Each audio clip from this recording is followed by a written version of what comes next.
This video sponsored by Buymood shopping app. Buymood one of the online shopping app.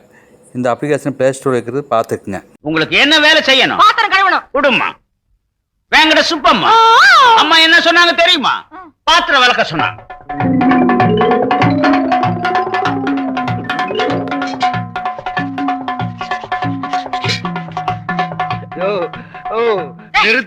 நிறுத்து அக்கா, இப்ப பாத்திரம் விளக்குறதாக்கா முக்கியம்.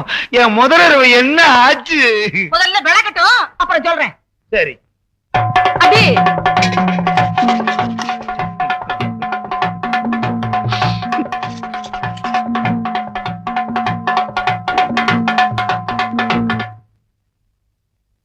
சுப்பம்மா, நீ அங்கே, நான் இங்கே. எப்படி? வா. தம்பி வாசிடா.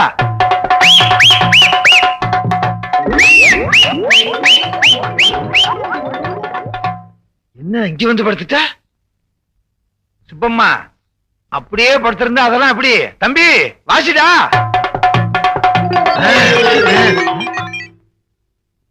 என்ன இந்த நேரத்துல நிறுத்திட்டான்? தம்பி வாசிடா.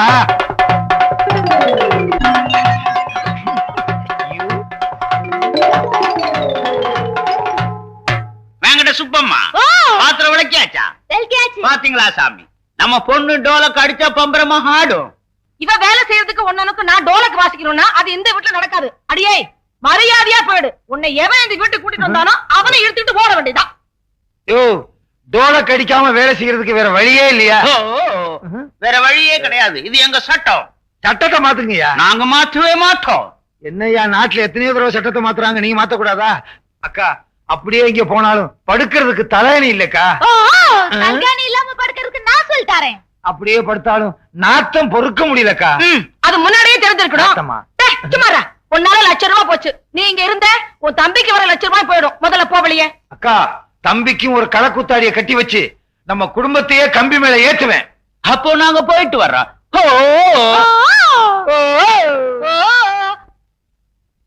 போச்சு போச்சு, ₹1,00,000 போச்சு. ஐயோ, நான் என்ன பண்ணுவேன்?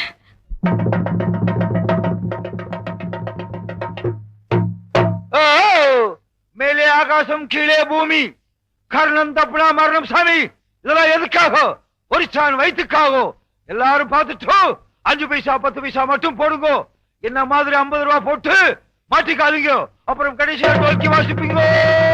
அண்ணே அண்ணே அண்ணே, பாத்தியாக்கா, அண்ணன் பேசவே மாட்டேங்கிறாரு. தம்பி, நீ சொல்லுவியே அண்ணன் அடிச்சடிச்சு பேசுவாரு, அடிச்சடிச்சு பேசுவாருன்னு. அது இதுதான்டா. எல்லாம் உன்னால வந்தது. அப்பவே அண்ணனுக்கு கல்யாணத்தை முடிச்சிருந்தா அண்ணன் இந்த கதைக்கு ஆளா இருப்பாரா? அக்கா, உன்னாலதான் எனக்கு இந்த நிலைமையே. சும்மா இருடா. உன் நிலைமைதான் இப்படி ஆயி போச்சு. அப்பா, உனக்கு பாக்குற பொண்ணுக்கு நான் வரதட்சணை கேட்க மாட்டேன். என் நகையெல்லாம் அவளுக்கு போட்டு வீட்டுல கூட்டியாந்து மகாராணி மாதிரி பாத்துக்குவேன். அக்கா, என்ன மாதிரி தம்பிக்கு வரதட்சணை கேட்ட